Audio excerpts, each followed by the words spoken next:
এখন আমরা চলেছি নিউ দীঘা থেকে মোহনার উদ্দেশ্যে। এর জন্য আমরা একটা অটো রিজার্ভ করে নিয়েছি। আমরা এই ভিডিওতে মোহনার বিভিন্ন প্রাকৃতিক সৌন্দর্য ও তথ্য তুলে ধরবো আপনাদের সামনে।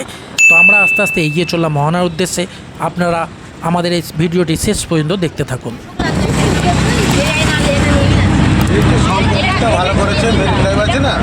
এখন আমরা এসেছি মোহনার স্ট্যান্ডে। এখানে আমাদের গাড়ি নামিয়ে দিয়েছে। তো আমাদের এখান থেকে ভেতরে যেতে হবে।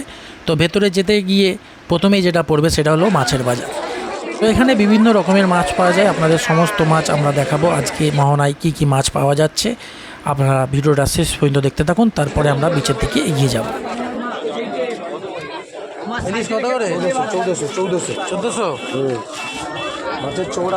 দেখতে হবে, 2 টাকা দিয়ে খাও, ভালো মাছ খাও। ও বাড়ির কাছে নিয়ে যাবে, মুখের কাছে নিয়ে ফেলে দিতে হবে। ও মাছ নিও না, না নেওয়া ভালো। মাছ খাও, ভালো মাছ খাও।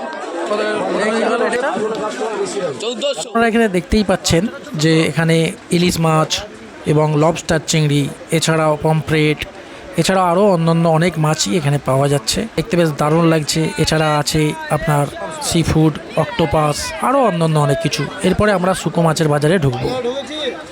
এখানে খুবই অল্প দামে ভ্যারাইটিস আইটেমের শুকো মাছ আপনারা পেয়ে যাবেন। দেখুন বিভিন্ন রকমের এখানে শুকো মাছ আছে এবং বহু মানুষ শুকো মাছ কিনতে ব্যস্ত।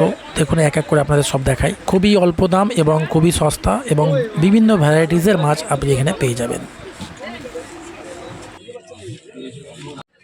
আমরা মোহনার বিচের দিকে রওনা দিলাম। তো এটা হলো মোহনার বিচ। তো আপনারা দেখতেই পাচ্ছেন এখানেও কিন্তু বহু মানুষের ভিড়। তো এটা হলো দীঘার মোহনার আসল সৌন্দর্য।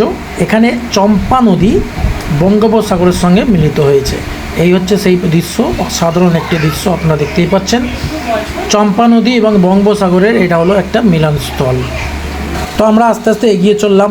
বহু মানুষের ভিড়, খুব ভালো লাগছে, দারুণ একটি পরিবেশ। সামনে যখন পাগলে যাবে।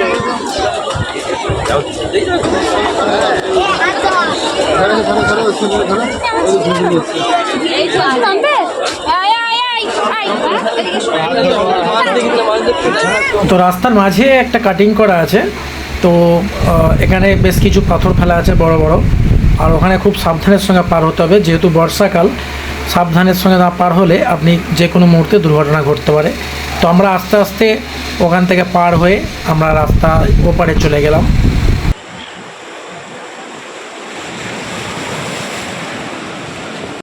তো এটা হলো শেষ প্রান্তের দৃশ্য, অসাধারণ একটি দৃশ্য। তো এখানে বহু লোক ফটো তুলতে ব্যস্ত। তো আমার সঙ্গে আমার দাদা ছিলেন। তো আমি আর দাদা বেশ কিছু ফটো তুললাম।